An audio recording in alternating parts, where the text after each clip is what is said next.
입지 비밀 셀러트입니다. 자, 오늘은 2025년 대구 부동산을 정리해보는 시간 한번 가져보도록 하겠습니다.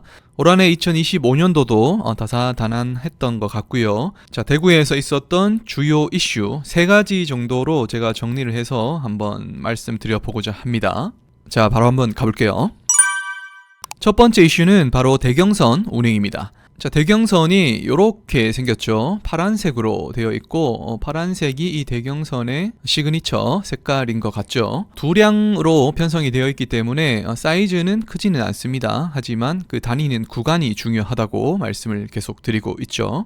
대구와 주변 도시, 구미, 경산, 외관 등을 이어주고 있기 때문에 이제는 대구 안에서 그 내수의 관점보다는 광역의 관점으로 대구권이 좀 더 넓어진다라는 표현을 제가 자주 말씀을 드렸습니다. 그래서 대구 주변 도시에서 대구로 많이 들어오고 있는 그런 상황이고 내년에도 이러한 현상은 계속적으로 이어질 것으로 보여요.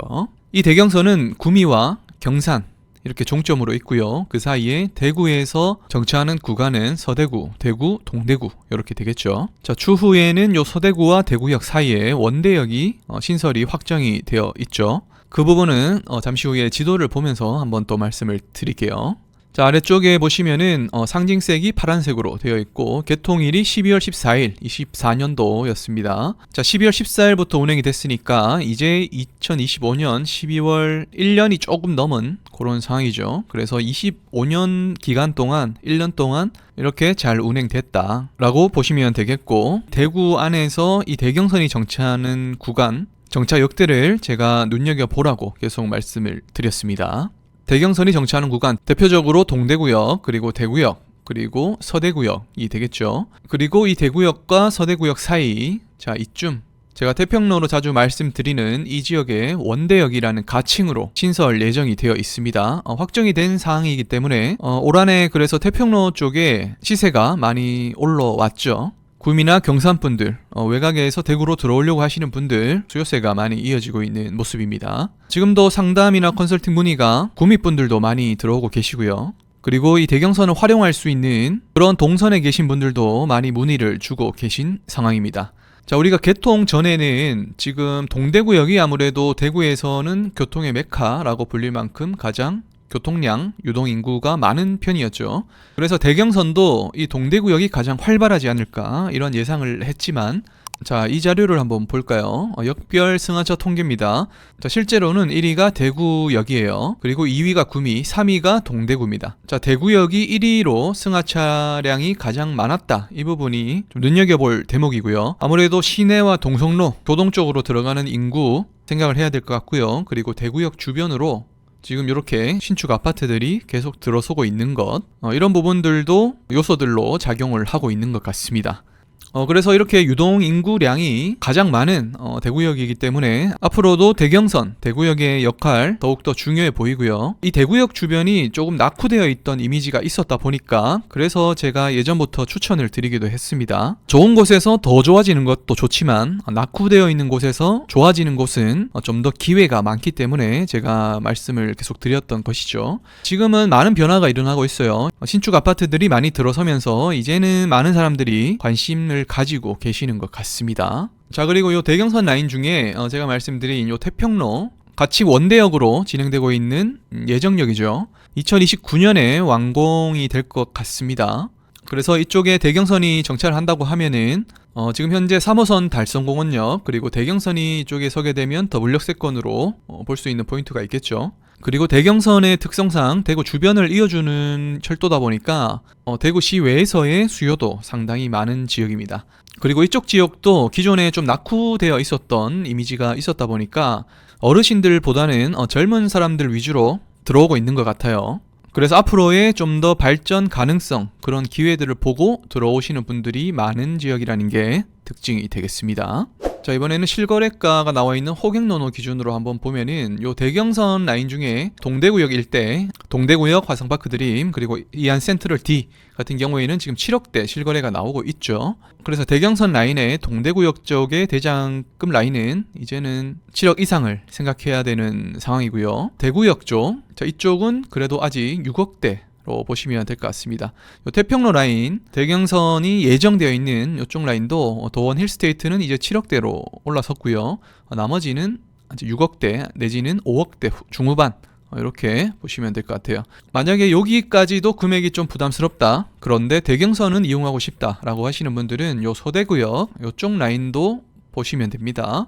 그래서 이쪽은 한 4억대 정도, 4억대 후반이나 5억 초반 이렇게 생각하시면 될 것 같아요. 자, 그리고 두 번째 2025년 대구 부동산의 특징은 바로 동대구로의 약진입니다. 자, 대구에서 동대구로 라인이 어디냐?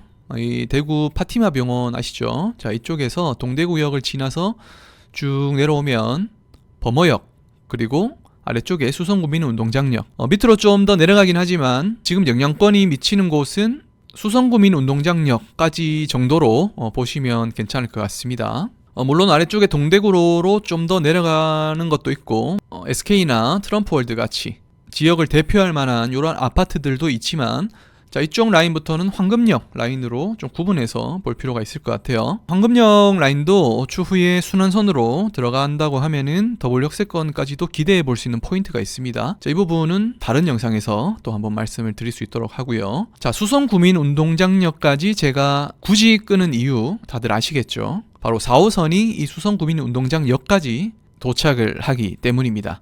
자, 4호선이 엑스코선으로 불리기도 했지만 사실상 북쪽보다는 이 동대구역 주변부터 해서 요 수성구민운동장역, 범어역을 지나는 요 라인, 이 남쪽 4호선 라인이 더욱더 중요해 보이고요. 핵심 지역을 다 지나고 있죠. 그리고 동대구역 1호선, 범어역 2호선, 그리고 수성구민운동장역 3호선, 각각의 4호선 정차역이 1, 2, 3호선 환승이 다 되는 구간이 남쪽 라인에 있습니다. 자, 그래서 요 동대구로 라인 주목해 볼 필요가 있고요. 그리고 비역세권에서 역세권으로 바뀌는 여기 벤처밸리 내거리, 여기도 4호선이 정차를 하게 되죠. 동대구역과 범어역, 대구를 대표하는 대표적인 역입니다. 그 사이에 중심에 있는 역이기 때문에 위치상으로도 중요한 역이다라고 자주 말씀을 드리죠. 자, 이 동대구역 라인이 그냥 단순히 환승역이 많아져서 좋아지는 것도 있지만, 특히나 2025년에 동대구로의 신축 아파트들의 분양이 이쪽으로 몰려 있었습니다. 자, 예를 들면 올 한 해 대표적인 청약 성공 단지였죠. 범어 2차 아이파크. 자, 1차 아이파크 완판에 이어서 2차 아이파크까지 상당히 좋은 결과를 나타냈습니다. 분양가가 11억대로 나왔었고요. 경쟁률이 140대가 나오기도 했습니다. 자, 가장 낮은 게 28대 1. 자, 여기가 2025년도 7월달 정도에 분양을 했었는데요. 분위기가 회복되면서 올라가고 있는 구간에 분양을 했기 때문에 결과가 좋았다라고 생각하시는 분들도 있지만, 자리나 위치 그리고 가격대가 워낙 괜찮았기 때문에, 그리고 앞서 범어 아이파크 1차가 성공적인 완판을 했었죠. 지금 2차 아이파크 같은 경우에는 지금 실거래가 이런 식으로 12억, 13억 뭐 이런 식으로 계속 흐름이 괜찮죠. 자, 그렇다 보니까 범어 아이파크가 12억 13억 하면은 범어 W가 12억 13억 하면 안 되겠죠. 자, 그래서 여기도 그래프로 우리가 유출할 수 있듯이 범어 W의 흐름도 우상향으로 상당히 괜찮았습니다. 그리고 거래량도 지금 상당히 올 한 해 많이 일어났죠. 최고가 18억이 찍히기도 했고요. 자, 그 이후에 15억, 16억, 17억 뭐 이런 거래들이 계속해서 나오고 있습니다. 자, 그래서 범어 아이파크 2차에서 가져온 좋은 흐름이 범어 W도 하방을 지지해주는 역할을 했고요. 그리고 범어 W의 흐름이 좋다 보니까 이게 지금 국평이거든요. 30평대가 18억으로 최고가가 찍히기도 하니까, 자, 이제는 벤처밸리 내거리의 대장 아파트인 어나드 범어, 자, 여기는 50평대가 가장 작은 평수입니다. 자, 이 아파트가 19억, 20억 이렇게 하니까, 자, 범어 W를 30평을 17억, 18억을 주고 살 바에 어나더 범어 50평대를 20억 주고 사겠다, 이런 분들이 많아지고 있는 그런 현상이라고 보시면 되겠습니다. 그래서 지금 수성구 상급지, 특히나 범어 W의 호가, 시세가 계속 올라가면서 어나더 범어의 문의와 계약률이 점점 더 늘어나고 있습니다. 자, 그리고 벤처밸리 내거리 위쪽으로 벤처밸리 푸르지오라든지, 그리고 상단에 올라가서 이편한 세상 동대구역 센텀스퀘어도 지금 84는 완판이 됐고요. 그리고 대형 평형도 계약률이 계속 올라가고 있습니다. 자, 이런 식으로 동대구로 라인에 이렇게 신축 분양들이 계속 이어지고 있다 보니까 몇 년 전에 동대구로를 생각하셨던 분들은 지금 이쪽 라인에 가시면은 많이 바뀌었다라고 생각이 드실 것 같고요. 기존에는 이 달구벌대로 라인 계속해서 좀 눈여겨봐야 된다 이런 말들이 많았지만 물론 지금도 대구에서 척추 역할을 하는 요 달구벌대로입니다. 반면 또 앞으로 어떤 라인이 전망이 괜찮을까라고 봤을 때는 이 동대구로 라인도 좀 눈여겨볼 필요가 있다는 말씀을 제가 반복적으로 드리겠습니다. 자, 그리고 세 번째 2025년에 대구 부동산 중요한 이슈 바로 각구의 대장급 신고가입니다. 자, 앞서 살펴봤던 이 수성구에서는 버머 W가 신고가 30평대가 18억을 내기도 했죠. 자, 그만큼 이 그래프를 보더라도 상당히 우상향으로 아름다운 모습을 보여주고 있고요. 이렇게 수성구 상급지가 치고 나가니까 이제 각구의 대장급 라인들 함께 치고 나가는 모습을 올 한해는 계속 보여줬습니다. 남산동의 남산롯데스카이, 대구 부동산 분위기가 안 좋았던 24년 초반 계속 우상향하는 모습 보여주고 있죠. 이제는 8억대를 안정적으로 보여주고 있는 모습이고요. 7억 후반 8억대 거래 여러 차례 보이고 있는 모습입니다. 그리고 맞은편에 청라힐스 자이 같은 경우에도 7억대 7억 후반 이렇게 거래들이 나오고 있는 상황이죠.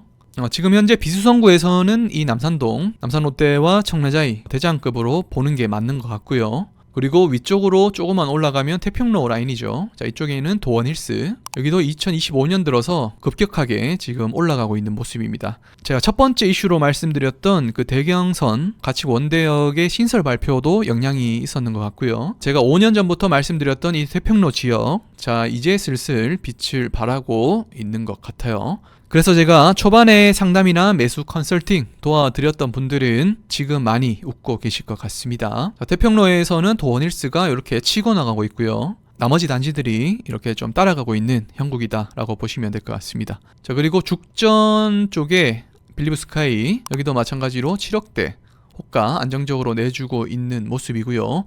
간간히 8억대 거래도 나오고 있는 상황입니다. 아래쪽에 죽전역 힐스테이트 가칭으로 예정이 되어 있지만 정확히 언제 할지는 아직 미지수죠. 그래도 들어오기만 하면 빌리브 스카이와 함께 좋은 입지로 평가받을 수 있는 자리라고 볼 수 있을 것 같습니다.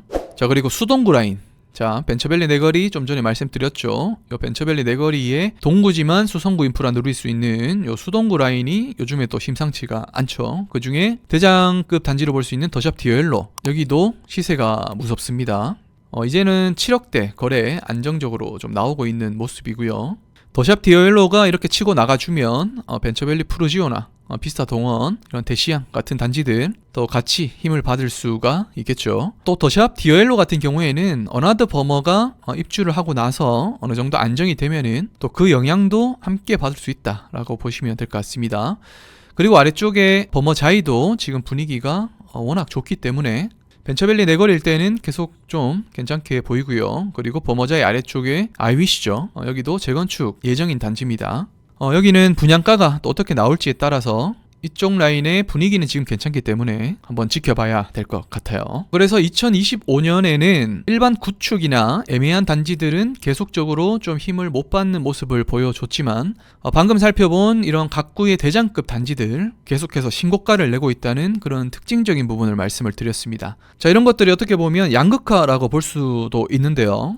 앞으로 아파트를 구매하는 주 수요층인 30, 40 세대들의 구매 패턴을 확실히 분석할 필요가 있습니다. 자, 같은 돈을 낸다면 가장 좋은 선택지가 어딜까? 자, 이 부분 항상 고민하는 30, 40 세대라고 말씀을 드렸죠. 앞으로도 이렇게 선호하는 단지들이 좀 더 수요가 뾰족하게 모일 가능성이 높고요. 각구의 대장급 단지들 계속해서 주목해 볼 필요가 있고, 자금이 안 된다라고 하시는 분들은 그 대장 다음으로 따라갈 수 있는 단지들을 좀 눈여겨보시면 좋을 것 같습니다.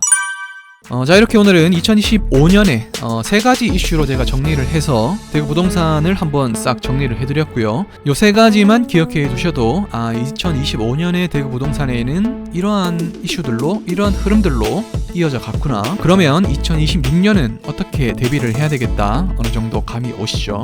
자, 오늘 영상을 보시고 내 집 마련 하시는 분들, 그리고 갈아타기를 준비하시는 분들 도움이 되셨으면 좋겠고요. 혼자 준비하시기 힘드신 분들은 내 집 마련 컨설팅 서비스를 해드리고 있습니다. 제가 상담부터 중개까지 모두 도와드리고 있으니까요. 상담이 필요하신 분들은 아래 더보기 링크를 확인해 주시면 될 것 같습니다. 자, 그럼 오늘 영상은 여기까지고요. 오늘 영상이 도움되셨다면 구독 그리고 좋아요 남겨주시고요. 자, 그럼 2025년 한 해 수고 많으셨습니다. 저는 2026년에 뵙도록 하겠습니다. 새해 복 많이 받으시기 바랍니다.